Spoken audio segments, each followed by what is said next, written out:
Hello दोस्तों, resistant और रेजिस्टोर में क्या अंतर है आज हम आपको आम भाषा में समझाने का कोशिश करेंगे ताकि आपको पूरी तरह से समझ आए। और आपको स्क्रीन पर दिख रहा है, आप उसको याद कर लीजिए। उसमें टेक्निकल भाषा में समझाया गया है और आपको उससे समझ नहीं आया तो हम आपको समझाने का कोशिश करते हैं। वीडियो को एकदम ध्यान से देखिएगा दोस्तों। आप ये कुछ रेजिस्टेंस देख सकते हो, इसके अलावा भी बहुत किस्म का होता है दोस्तों। तो हमारा पहला सवाल जो है दोस्तों, रेजिस्टेंस क्या होता है? रेजिस्टेंस का सीधा सा मतलब होता है दोस्तों इलेक्ट्रिकल प्रॉपर्टी। आप यह समझिए कि रेजिस्टोर इसका नाम है और रेजिस्टेंस करना इसका काम है, और ये अपने आप में एक ऑब्जेक्ट यानी प्रॉपर्टी है। इसको और भी आसान कर देते हैं दोस्तों। प्रॉपर्टी का सीधा सा मतलब होता है दोस्तों किसी चीज के पास कितना गुण और पावर है, वही उसके लिए प्रॉपर्टी हो गया। जैसा कि यह बिल्डिंग एक प्रॉपर्टी है और यह प्रॉपर्टी इंसानी प्रॉपर्टी है। इसका और एक मतलब हो सकता है दोस्तों, मान लो आप पटना में हो और आपका भाई दिल्ली में है, तो आप दोनों का बीच जो फासला है यानी रास्ता, उसे भी हम रेजिस्टेंस कह सकते हैं। आप इसको कुछ इस तरह से भी समझ सकते हो दोस्तों, आपके हाथ, पाँव, माथा, कान, आँख, ये सब आपका प्रॉपर्टी है, वही हो गया आपका पावर। तो इस रेजिस्टर में जितना भी इलेक्ट्रिक करंट को रोकने का क्षमता है, वही हो गया इसका गुण। यानी रेजिस्टेंस का सीधा सा मतलब है दोस्तों इलेक्ट्रिक करंट को रोकना, यानी पास होने नहीं देना, यानी ज्यादा करंट को रोक के थोड़ा सा करंट को पास होने देना। इलेक्ट्रिक का वायर भी एक रेजिस्टेंस का काम करता है दोस्तों। अगर हम वायर से रेजिस्टेंस बनाएंगे तो बहुत ही लंबा वायर का जरूरत पड़ेगा, लेकिन ये रेजिस्टेंस में वो खूबी होता है दोस्तों, बहुत ही कम जगह में करंट को रोक के थोड़ा सा ही करंट को पास होने देता है। मिसाल के तौर पर अगर हमारे रोड में गड्ढे हो तो हम उस रोड में धीरे धीरे और कम से कम इंसान पास हो सकते हैं। यह रेजिस्टेंस बस यही काम करता है दोस्तों।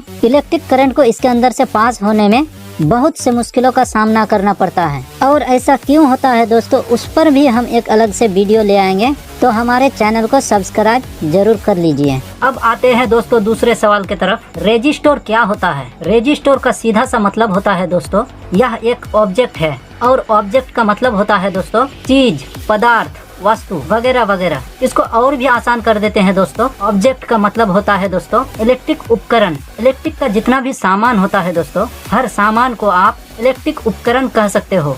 यानी आम भाषा में यह भी तो एक चीज ही है ना दोस्तों, यानी इस तरह का हर एक सामान को हम एक चीज भी बोल सकते हैं। तो इसी तरह से यह रेजिस्टेंस एक ऑब्जेक्ट यानी इलेक्ट्रिक उपकरण है, और इस सर्किट में जितने भी अलग अलग तरह का ऑब्जेक्ट यानी उपकरण लगे हुए हैं, सब एक अपने आप में एक ऑब्जेक्ट यानी उपकरण है, यानी एक सामान, एक चीज हो गया। और यह सामान मिलके जो मोबाइल का चार्जर बनाया गया है, यह भी एक ऑब्जेक्ट यानी उपकरण है, यानी एक चीज है। आप इस तरह से भी समझ सकते हो दोस्तों, मोबाइल चार्जर, इन्वर्टर, बल्ब, पंखा, फ्रिज, कूलर, मोटर, जितने भी सामान है सब एक इलेक्ट्रिक उपकरण है। यानी पता ये चला रेजिस्टोर इसका नाम हो गया, यानी रेजिस्टेंस इसका गुण यानी क्षमता यानी पावर हो गया। इसका और भी कई मतलब निकल सकता है दोस्तों। तीसरा सवाल, यह काम कैसे करता है? तो इसको समझने के लिए हम कुछ इलेक्ट्रिक उपकरण ले लेते हैं। तो हमने ले लिया एक मोटर और एक टेस्टर और एक कील। ये तो बच्चा बच्चा जानता है दोस्तों। हम इस कील को इस सॉकेट में अगर घुसाएंगे तो हमें बिजली का बहुत बड़ा झटका लगेगा, लेकिन अगर हम इस टेस्टर को जब इसमें घुसाते हैं तो हमें झटका नहीं मारता।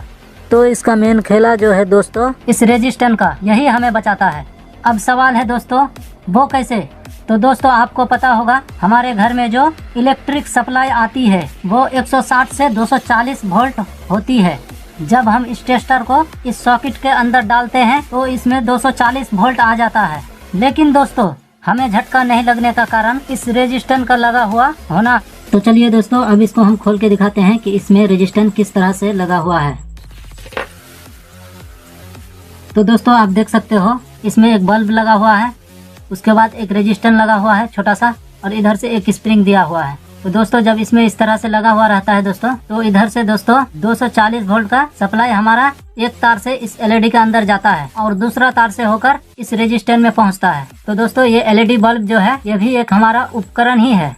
आपको पता होगा दोस्तों किसी भी इलेक्ट्रिक उपकरण को चलाने के लिए फेज का सप्लाई उस उपकरण के अंदर से गुजारना पड़ता है, और जब उसके अंदर से 220 वोल्ट बाहर आता है तो उसे काम करने के लिए अर्थिंग का जरूरत पड़ता है। तो उसे हम अगर डायरेक्ट अर्थिंग दे देंगे दोस्तों तो हमारा उपकरण जल जाएगा, क्योंकि हमारा ये उपकरण जो है दोस्तों बहुत छोटा है और इसमें इतना वोल्ट सहन करने का ताकत नहीं है दोस्तों। तो हम इसे वोल्ट और एम्पियर कम करने के लिए हम आगे इसका एक रेजिस्टेंस लगा देंगे इसी वैल्यू का, जो हमें इस उपकरण में चाहिए होगा। ये उपकरण कम वैल्यू का है तो इसमें कम वैल्यू का रेजिस्टेंस लगा देंगे।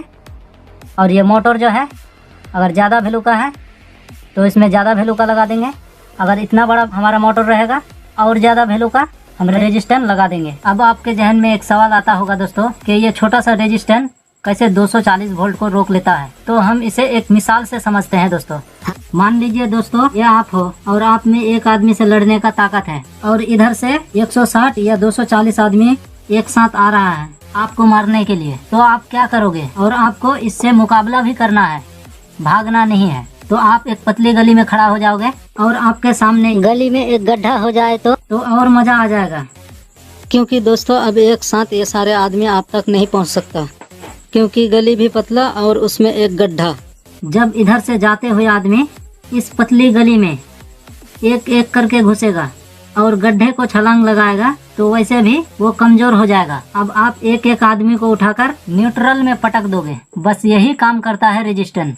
एक तो बिजली को जाने के लिए पतला रास्ता बना देता है और बीच में एक गड्ढा भी बना देता है। क्योंकि दोस्तों ये जो मोटर है और इस जैसा कोई भी इलेक्ट्रिक उपकरण हो, जैसा कि एलईडी बल्ब वगैरह, सबका एक सहन शक्ति होती है। जिस उपकरण में जितना सहन शक्ति होती है उस उपकरण के सामने हम उसी वैल्यू का रेजिस्टेंस लगा देते हैं। और अगर तब भी नहीं होता तो हम ये वाला ट्रांसफार्मर लगा देते हैं। ये ट्रांसफार्मर भी कुछ इसी तरह काम करता है, लेकिन हुबहू नहीं। अगर आपको इस ट्रांसफार्मर के बारे में जानना है तो कमेंट जरूर करें। उम्मीद करता हूँ आपको इस वीडियो से यह मामला सॉल्व हो गया होगा। अगर कुछ सवाल है तो कमेंट बॉक्स में कमेंट करें और वीडियो अच्छी लगी हो तो चैनल को सब्सक्राइब जरूर करें। जय हिंद, जय भारत।